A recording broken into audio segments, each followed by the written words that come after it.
Hello, wolf pups. Yes, it is dark. Yes, I am laying down in bed. And yes, it is 3 in the morning. I woke up out of a dead sleep and I just can't go back to sleep. So I figured I would do the Scariest Thing challenge. It figures since I'm in the dark. Number 1. Scariest real life experience. I mentioned this in my my throwback tag. I think it was that one. How I thought that the 13th ghost was going to kill me when I got grounded to my room for biting my brother. I cried myself to sleep because I was terrified. 2. Scariest paranormal experience. I don't think I've ever really been that lucky enough to have a paranormal experience. Yeah, nothing really. Apparently, when I was younger, I had an imaginary friend. Her name was Scirocco. And my mom and I were looking back on it the other day, thinking, where the hell did I get the name Scirocco from? So we did some Googling to see if it was a ghost or something, because I would sit there and legitly talk to Scirocco as if she was just sitting across from me. I don't remember doing it, but whatever. Have you ever known anyone convicted of a violent crime? I know someone who committed a violent crime, but they were never convicted of it. I'm not going to say who, due to their privacy. But they did it for a good reason. Are you afraid of the dark? Why or why not? That's sort of touchy. I'm not really afraid of the dark as it is. Like, right now, if my laptop wasn't on, I'd be in complete darkness. I don't really care. It's more or less when I'm alone, completely alone, in like the dark woods or a dark basement. But that was because of another dream, and that screwed up my mentality there. Let's see. Does your hometown have any scary stories or legends?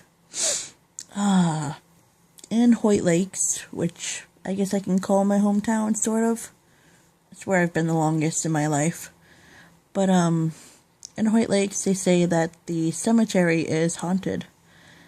That there was an original ghost there, and I don't remember how that ghost got there or whatever.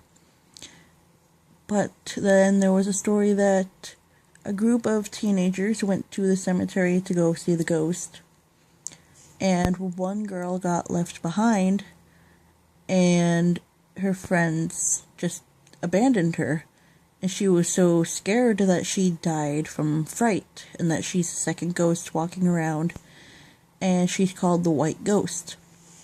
Because if you're driving on the road that goes to the cemetery, you'll see this girl in a white dress, and you'll mainly see her in your rearview mirror.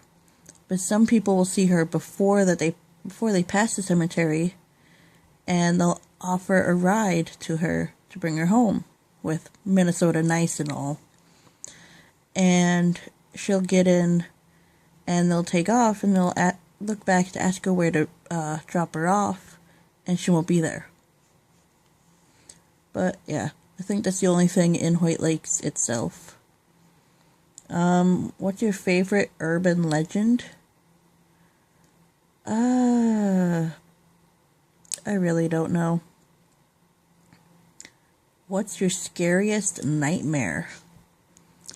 There was one that terrified me as a child. I don't know why when I was younger that I loved dinosaurs as much as I hated them. I had a dream that I was at this carnival thing and it had like a dinosaur theme.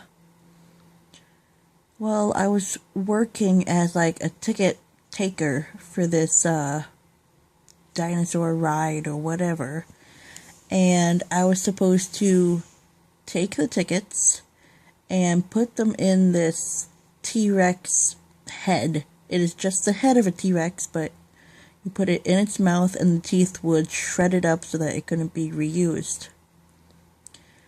Well, I went to put it in, and the T-Rex turned into an actual T-Rex, grabbed my hand, and threw me up in the air and ate me. And I was completely terrified from it. And the funny thing is, when I first moved down to Duluth, my first ever gig that I got down here was working at something called Discover the Dinosaurs. And they had a they had a T-Rex head as one of the exhibits. A fake one, like rubber and shit, and it didn't move, but it was there, and it was exactly like the one that was in my nightmare. I had to take a picture of it because I just couldn't believe that it was real. Alright, that's it. Thanks for watching. You can give it a thumbs up, like it, comment, respond, ask questions, do whatever you want. It would mean the world to me if you subscribed. Until then, bye-bye.